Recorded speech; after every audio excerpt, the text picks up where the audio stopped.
ንስሐ ሰው ወደ እግዚአብሔር በመመለስ የሚጓዝበት ሌላው የሕይወት መንገድ ንስሐ ነው። በቤተ ክርስቲያናችን ትልቅ ስፍራ ከሚሰጣቸው 7 ምስጢራት አንዱ የሆነው ይህ ምስጢረ ንስሐ በትክክለኛው መንፈሳዊ መንገድ የሚፈጸም ከሆነ በትክክል በእርግጠኝነት ወደ እግዚአብሔር ያቀርባል።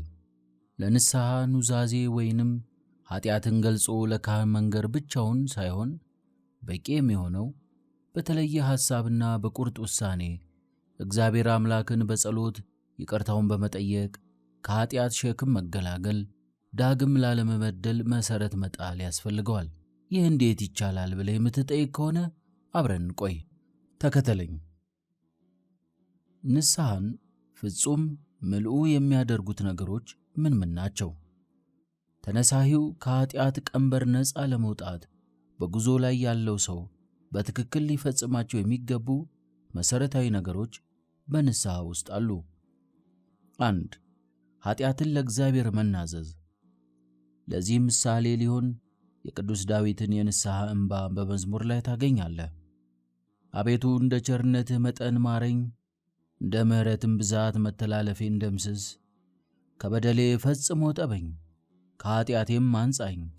እኔ መተላለፌን አውቃለሁና ኃጢአቴም ሁልጊዜ በፊቴ ነውና። አንተም ብቻ በደልሁ፣ በፊትህም ክፋትን አደረግሁ። መዝሙር 50:51። እንደዚሁ አንተም እግዚአብሔርን ማረኝ፣ ይቅር በለኝ እያልክ ይቅርታን ጠይቅ። አምላካችን ባስተማረን ጸሎት ላይም እኛም ደግሞ የበደሉንን ይቅር እንደምንል በደላችንን ይቅር በለን ብለህ ጸልይ ብሎሃል። በኃጢአትህ ምክንያት ሊመጣብህ ካለው ቁጣ እንዲታገስልህ ብሎም እንዲምርህ ተማጸነው። አቤቱ በቁጣህ አትቅሰፈኝ፣ በመዓትህም አትገስጸኝ። ድዌ ነኝና አቤቱ ማረኝ፣ አጥንቶቼ ታውከዋልና ፈውሰኝ። መዝሙር 6:1-2። 2. ኃጢአትን ለንስሐ አባት ወይም ለካህን መናዘዝ። ካህን የእግዚአብሔርን ምስጢራት አስፈጻሚ ስለሆነ ኃጢአትህን ንገረው። ይህንን ቅዱስ ጳውሎስም አስረግጦ ጽፎልሃል። እንዲሁ ሰው እኛን እንደ እግዚአብሔር ምስጢር መጋቢዎች ይቁጠረን። 1 ቆሮንቶስ ምዕራፍ 1:1። አስቀድሞም በነቢዩ ሚልክያስ ያደረገው እግዚአብሔር ሲናገር ካህኑ የሰራዊት ጌታ የእግዚአብሔር መልእክተኛ ነው ይላል።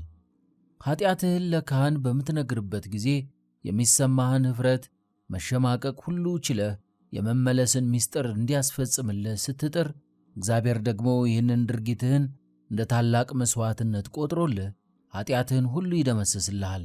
የዮሐንስ ወንጌል ምዕራፍ 20:21-23። ማቴዎስ ወንጌል ምዕራፍ 18:18።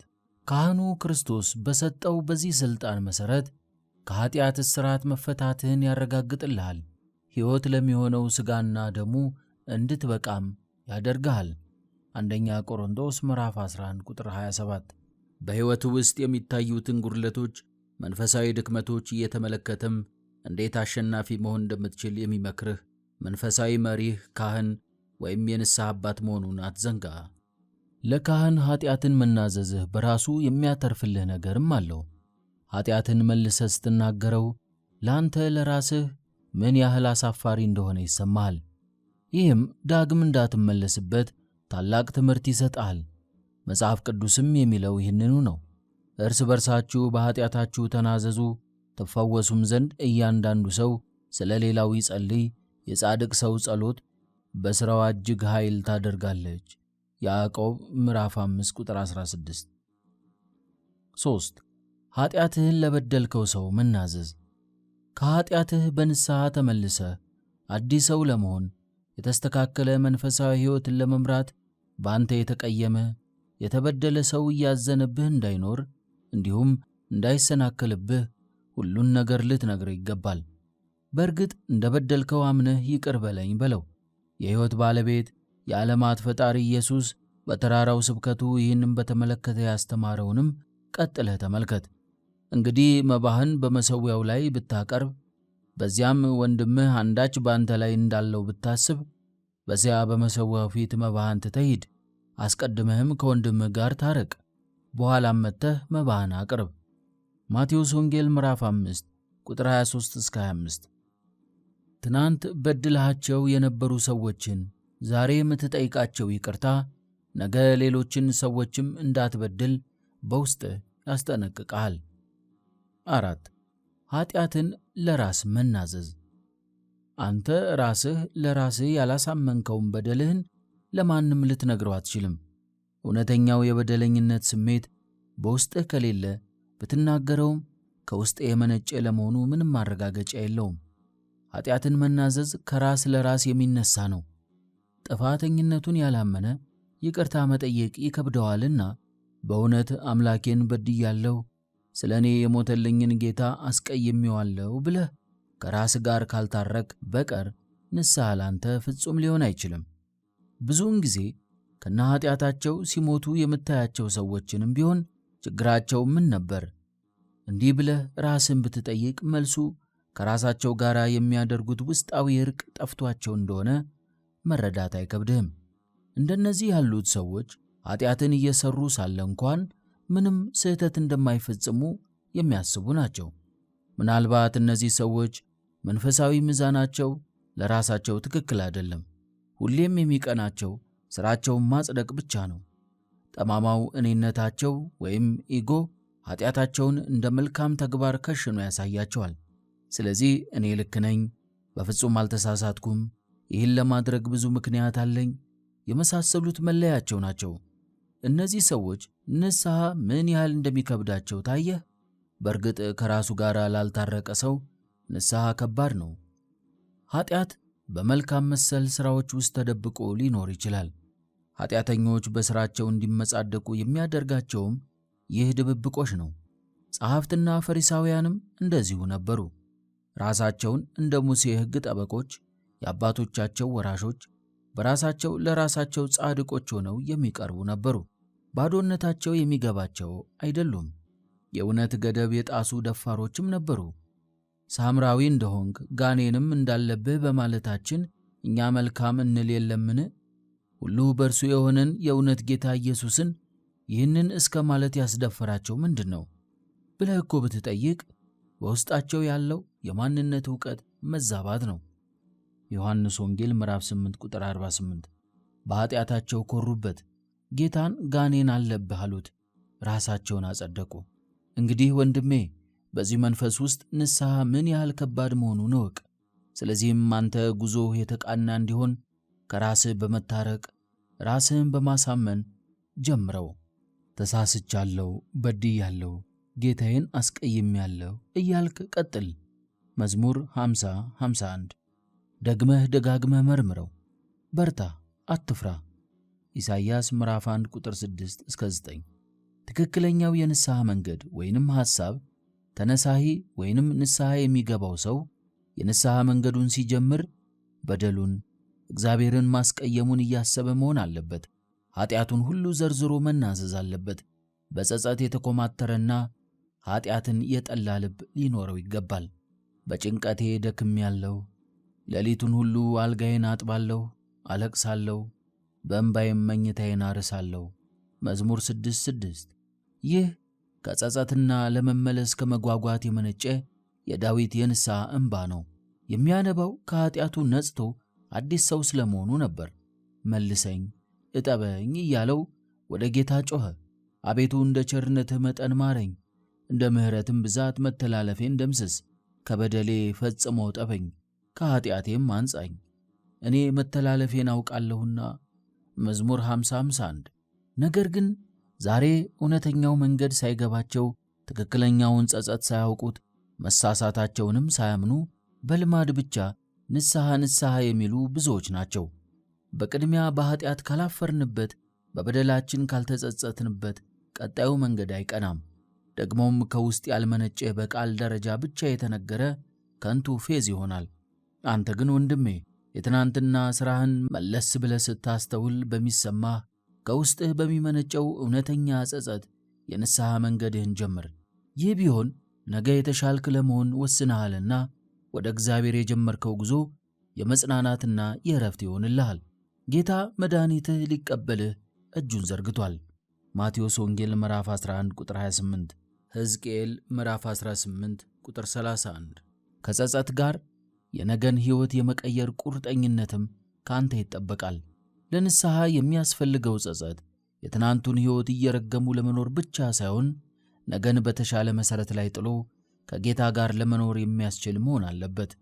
ንስሐ ያለፈውን የኀጢአት ክንብንብ ማውለቂያና ወደ ኀጢአት የሚያመሩ ምዕራፎችን ሁሉ መዝጊያ ነው። ምክንያቱም ንስሐ አንድ ያላዋጣን ኮንትራት መዝጋትና ሌላን ደግሞ እንደመሞከር ያለ ሳይሆን ያለውን ሁሉ ጥሎ አዲስ ሕይወት መጀመር ነው። ከኀጢአት ጋር የተገናኘ የትኛውም ውል ይፈርስበታል። ከእግዚአብሔር ጋር የሚለያይ የጸብ ግድግዳ ነውና በንስሐ ይፈርሳል። በንስሐ በመመለስ ዳግም የመንፈስ ቅዱስ ማደሪያ የእግዚአብሔር ቤት መሆን እንዴት ደስ ያሰኛል! ንስሐን ስትጀምር እግዚአብሔርን እየተቃወምክ የነበርክበትን ዘመን ለመለወጥ እንደተነሳ እርግጠኛ ሁን። ኀጢአት ያለመታዘዝ ውጤት ነው። አሁንም ኀጢአት ትእዛዝን የመጣስ መራራ ፍሬ ነው። ደጋግሜ ልንገርህ፣ ኀጢአት በእግዚአብሔር ላይ ማመፅና የዓለምን ፍቅር መምረጥ ማለት ነው። ይህንን ደግሞ ሐዋርያው ያዕቆብም እንደሚከተለው ያረጋግጥልሃል። አመንዝሮች ሆይ ዓለምን መውደድ ለእግዚአብሔር ጥል እንደሆነ አታውቁምን? እንግዲህ የዓለም ወዳጅ ሊሆን የሚፈቅድ ሁሉ የእግዚአብሔር ጠላት ሆኗል። ያዕቆብ ምዕራፍ 4 ቁጥር 4-4። ሐዋርያው ቅዱስ ዮሐንስም ማንም ዓለምን ቢወድ የአባት ፍቅር በእርሱ ውስጥ የለም ብሏል። አንደኛ ዮሐንስ ምዕራፍ 2 ቁጥር 15። ስለዚህ ከእግዚአብሔር ፍቅር ውጪ ያለው ሕይወት በሙሉ ኀጢአት ነው ማለት ነው። ይህ ከሆነ ከመንፈስ ቅዱስም ጋር ያለው ኅብረት የሚቋረጥበት ምክንያት ኀጢአት እንደሆነ ማረጋገጥ ይቻላል። ምክንያቱም ጽድቅ ከአመፅ ጋር ምን ተካፋይነት አለው? ሁለተኛ ቆሮንቶስ ምዕራፍ 6 ቁጥር 14። ንጉሥ ዳዊትም ኀጢአትን በሠራ ጊዜ ተጸጽቶ ሲመለስ የነበረው ጸሎት ብዙ ሊያስተምርህ ይችላል። አንተም ብቻ በደልኩ፣ በፊትህም ክፋትን አደረግኩ መዝሙር 50:51። ዳዊት ኦርዮንን በደልኩ አላለም፣ ቤርሳቤህንም እንደዚሁ። ዮሴፍም እንዴት ይህንን ልቅ ክፉ ነገር አደርጋለሁ፣ በእግዚአብሔር ፊት እንዴት ኀጢአትን እሠራለሁ ነበር ያለው ዘፍጥረት ምዕራፍ 39 ቁጥር 9። እነዚህን በአእምሮህ መዛግብት መዝግባቸውና ሁሌም ኀጢአት እግዚአብሔርን መበደል መሆኑን እወቅበት። ንስሐ ያንተና የካህን ግንኙነት ብቻ ሳይሆን ያንተና የእግዚአብሔር ግንኙነት ዳግም መታደስ እንደሆነም ተረዳ። በካህኑ አማካኝነት ኀጢአትህን ለእግዚአብሔር እየተናዘዝክ ነው። ኢያሱ አካንን ይናገረው የነበረውን ነገር እስቲ በአንክሮ ተመልከተው።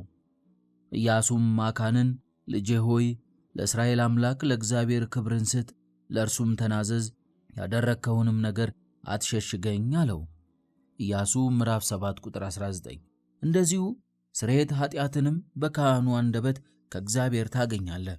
ስለዚህ ከንስሐ አባትህ ጋር ስለ ኀጢአትህ ብሎም በንስሐ ስለ መመለስ ስትነጋገር እግዚአብሔርም በዚህ አለ።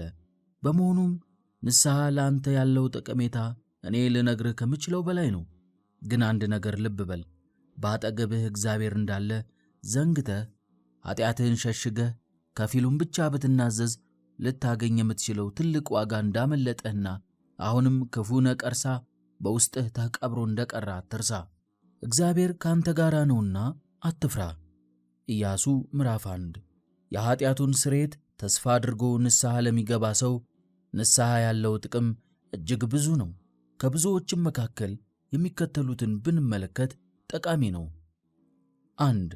የንስሐ መንፈሳዊ ጥቅም። ንስሐ በመንፈሳዊ ሕይወት ውስጥ የሚያመጣው ለውጥ በሌላ በምንም ነገር ሊመጣ የማይችል ነው። ኀጢአትን በመናዘዝና ተገቢውን የካህን ምክር በመፈጸም የሚገኘው ጥቅም በገንዘብ ሊገዛ የማይችል፣ በዓለማዊ ዕውቀት የማይደረስበት፣ ኃይል ጉልበት የማይለውጠው ነው። በንስሐ ከኀጢአትህ ሸክም ሙሉ ለሙሉ ተገላግለህ አዲስ ልብና አዲስ መንፈስ ታገኛለህ። ጥሩ ውሃንም እረጭባችኋለሁ፣ እናንተም ትጠራላችሁ፣ ከርኩሰታችሁም ሁሉ ከጣዖታችሁም ሁሉ አጠራችኋለሁ፣ አዲስም መንፈስ በውስጣችሁ አኖራለሁ፣ የድንጋዩንም ልብ ከሥጋችሁ አወጣለሁ፣ የሥጋንም ልብ እሰጣችኋለሁ፣ መንፈሴንም በውስጣችሁ አኖራለሁ። ሕዝቅያስ ምዕራፍ 36 ቁጥር 26። ወንድሜ ኀጢአትህን በሥጋዊ አካልህ ገላልጠህ ለካህን ስትነግረው መንፈሳዊ አካልህ መታደስን ታገኛለች። ነፍስህ ስትነጻ ትቀደሳለች። ልጅነትህንም ታረጋግጣለህ። የመንግሥተ ሰማያት ተስፋ ጽኑ ይሆናል። በመጨረሻም ሰዓት የአባቴ ብሩክ ወደ እኔ ና ይልሃል። የማቴዎስ ወንጌል ምዕራፍ 25 ቁጥር 34። 2. የንስሐ ስነ ልቦናዊ ጥቅም። የሰው ልጅ አእምሮ በተፈጥሮው የሠራው ክፉ ነገር የሚጸጽተው፣ ቆይቶ የሚቆጨው፣ ተመላልሶ እየታየ እረፍት የሚነሳው ነው። ይህንን የመሰለ ሐሳብ በተጫነውና ባስጨነቀው ቁጥር የአእምሮ ወይንም የህሊና ሰላም ይፈልጋል። ሁሌም ቢሆን ለሚታመንለት ሰው ችግሮቹን፣ ድክመቶቹን ተናግሮ እፎይ ማለትና መፍትሄ መፈለግ ይመኛል። ካህን ደግሞ ለዚህ የተዘጋጀ ነው። የኃጢአቱን ክብደት ነግሮ ሊያሳቅቀው ሳይሆን መፍትሄ ሊነግረው ነው። ስህተቱን እያጎላ ተስፋ ሊያስቆርጠው ሳይሆን ሊያጽናናው ነው። ስለዚህ በንስሐ ኃጢአትን ለካህን በመናገር ውስጥ የአእምሮ ሰላም፣ ከጸጸትና ከቁጭት መገላገል ይገኝበታል። ከንስሐም በኋላ እንዲሁ ከፍተኛ የህሊና ዕረፍት ስለሚገኝ በቀጣዩ ሕይወት ላይ የመወሰን ኃጢአትና ጽድቅን የመለየት ጥንካሬ ይገኝበታል። ኃጢአት ያስጨንቃል። ከቁጣ የተነሳ ለሥጋዬ ጤና የለውም፣ ከኃጢአቴም የተነሳ ለአጥንቶቼ ሰላም የላቸውም፣ ኃጢአቴ በራሱ ላይ ከፍ ከፍ ብሏልና። መዝሙር 37:38። ንስሐ ዳግም በምንም ሊገኝ የማይችል ሰላም ይሰጣል። ቆይቼ እግዚአብሔርን ደጅ ጠናሁት፣ እርሱም ዘንበል አለልኝ፣ ጩኸቴንም ሰማኝ፣ ከጥፋት ጉድጓድ ከረግረግም ጭቃ አወጣኝ፣ እግሮቼንም በድንጋይ ላይ አቆማቸው፣ አረማመዴንም አጸና፣ አዲስ ዝማሬን ለአምላካችን ምስጋና በአፌ ጨመረ። መዝሙር 39:40። 3. የንስሐ ማኅበራዊ ጥቅም። በንስሐ የራሱን ወይንም የውስጡን ሰላም ያረጋገጠ ሰው ከወገኖቹ ጋር ተስማምቶ መኖር አይከብደውም። ለሁሉም እኩል የሆነ ሚዛናዊ አመለካከት ስለሚኖረው ሰዎች ሁሉ ለእርሱ ጥሩ ናቸው። ከዚህም በላይ እርሱ የበደለው ያስቀየመው ሰው ቢኖር እንኳ በንስሐ ስለታረቀው ማኅበራዊ ሕይወቱን የሚበጠብጡ ጉዳዮች አይኖሩም። በሥራው፣ በትምህርቱ፣ በትዳሩ፣ በሁሉም መስክ የተመሰገነ ይሆናል። የቀደመውና ከኃጢአት ጋር የተቆራኘው ስሙ ሲነሳለትና ለታደሰው ስሙ ተስማሚ የሆነ ስም ሲሰጠው ከህብረተሰቡ ጋር ያለውን ሰላም ያጠናክርለታል። 4. የንስሐ አካላዊ ጥቅም። መጽሐፍ ቅዱስ እንደሚያስተምረን ሰውነታችን የኃጢአት ውጤት በሆኑ የተለያዩ ነገሮች ሊጎዳ ይችላል። የቤተ ሳይዳው ሕመምተኛ ለዚህ ምሳሌ መሆን ይችላል። የዮሐንስ ወንጌል ምዕራፍ 5 ቁጥር 4። ቤተ ክርስቲያን ኃጢአትን ከመናዘዝ ጋር ለበሽተኞች የቀንዲልን ምስጢር ያዘጋጀችውም ከዚህ የተነሳ ነው።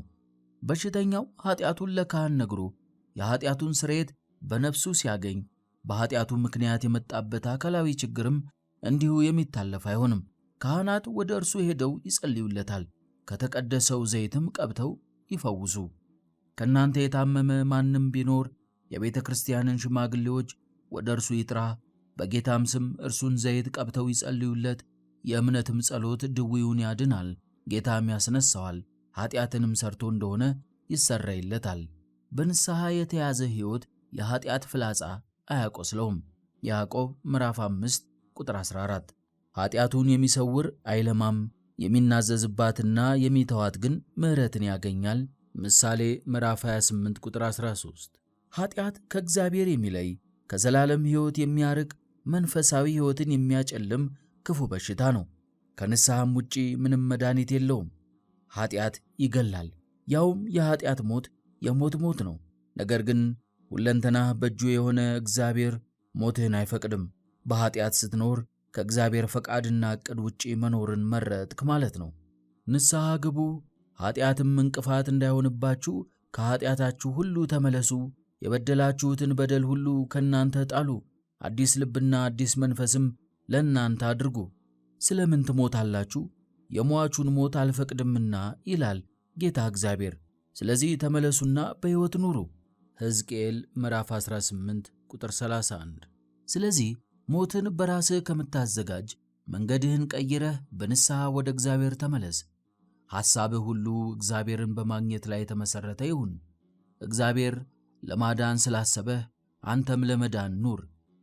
ለኃጢአት የሚያነሳሱውን ሁኔታዎች ሁሉ መርምረ ወስንባቸው። ጌታችን የንስሐን ነገር ሲያስተምር የተጠቀመበትን ምሳሌ ልብ ብለህ መርምር። መንግሥተ ሰማያት ለልጁ ሰርግ ያደረገ ንጉሥን ትመስላለች። የታደሙትንም ወደ ሰርጉ ይጠሩ ዘንድ ባሮችን ላከ። ንጉሡም የተቀመጡትን ለማየት በገባ ጊዜ በዚያ የሰርግ ልብስ ያለበሰ አንድ ሰው አየና፣ ወዳጄ ሆይ የሰርግ ልብስ ሳትለብስ እንዴት ወደዚህ ገባህ? አለው። እርሱም ዝም አለ። በዚያን ጊዜ ንጉሡ አገልጋዮቹን እጁንና እግሩን አስራችሁ በውጭ ወዳለው ጨለማ አውጡት፣ በዚያ ለቅሶና ጥርስ ማፏጨት ይሆናል። የማቴዎስ ወንጌል ምዕራፍ 22 ቁጥር 1 እስከ 4። እንግዲህ አንተም የተጠራህበት ጥሪ ይህ ደስታና ሰላም ያለበት የሰርግ ቤት ነው። ስለዚህ አለባበስህ ለሰርጉ የተገባ መሆን አለበት። የሰርግ ቤት በሚል ምሳሌ ያስቀመጣት መንግሥተ ሰማያትን እንደመሆኑ መጠን ለመንግሥተ ሰማያት የሚያበቃህ አለባበስም ንስሐ ነው። ይህ ሳይሆን ሲቀር ነው ተጠያቂ የምትሆነው። ለምን ንስሐ አልገባህም እያለ ሕሊና ይጠይቅሃል። መንፈስ ቅዱስ ያዝንብሃል። በመሆኑም ሳትውል ሳታድር የት እንዳለህ ማሰብ ይኖርብሃል። የራስህን ሕይወት ታዘበው። ቀጠሮ ሳይኖርህ ሳታመነታ ወስን። ንስሐ ግባ። አንተ የእግዚአብሔር እግዚአብሔርም ያንተ መሆኑን አውቀህ የእርሱ በሆነው ሰውነትህ የኃጢአት ዘር እንዳይበቅል አድርገው። አንደኛ ቆሮንቶስ ምዕራፍ 3 ቁጥር 23። የእግዚአብሔር እርሻ ናችሁ። አንደኛ ቆሮንቶስ ምዕራፍ 3 ቁጥር 9። ሌሎች ጠቃሚ ምክሮች። ኃጢአትህን የምትነግረው ወይንም የምትናዘዘው ቤተ ክርስቲያን አምናበት ለወከለችው ሥልጣን ለሰጠችውና በአገልግሎት ላይ ያለ መሆኑን ላረጋገጥከው ካህን ነው። ከንስሐ የምታገኘው ትርፍ ለካህኑ ግልጽ በሆንክበት መጠን ነውና ግልጽና ቀጥተኛ ሁን። ለኃጢአት ያነሳሱን ምክንያቶች ከመደርደር ተቆጠብ። ምክንያትን መደርደር ጥፋትህን ለመሸፈን የሚደረግ ጥረት ስለሆነ በቀጥታ የሆነውን ሆነ በል። በንስሐ ላይ ያለህ እምነት ጠንካራ ይሁን። እምነት የሌለበት ነገር ሁሉ ከንቱ ነውና የኃጢአትህን ስርየት እንደምታገኝ እምነት ይኑርህ። መዳንን ለምታገኝበት ነገር የሆነ የካህኑን ምክር ከልብህ አሳድር። የራስህን እንጂ የሌሎችን ኃጢአት በፍጹም የመናገር መብት የለህም። ወንድሜ፣ እነዚህ ነጥቦች በአጀማመርህ ላይ ተጨማሪ እገዛ እንደሚያደርጉልህ ይሰማኛል።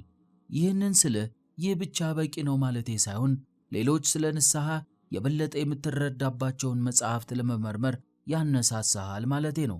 ለማንኛውም ከትንሹ ወደ ትልቁ ከጠባቡ ወደ ሰፊው የምታድግ እንጂ ጉዞህን የምትገታ አትሁን። ቅን ሐሳብህን፣ ቁርጥ መነሳሳትህን ተመልክቶ እግዚአብሔር እንዲያግዝህ የኃጢአትን ስር ወደ ኋላ አትይ።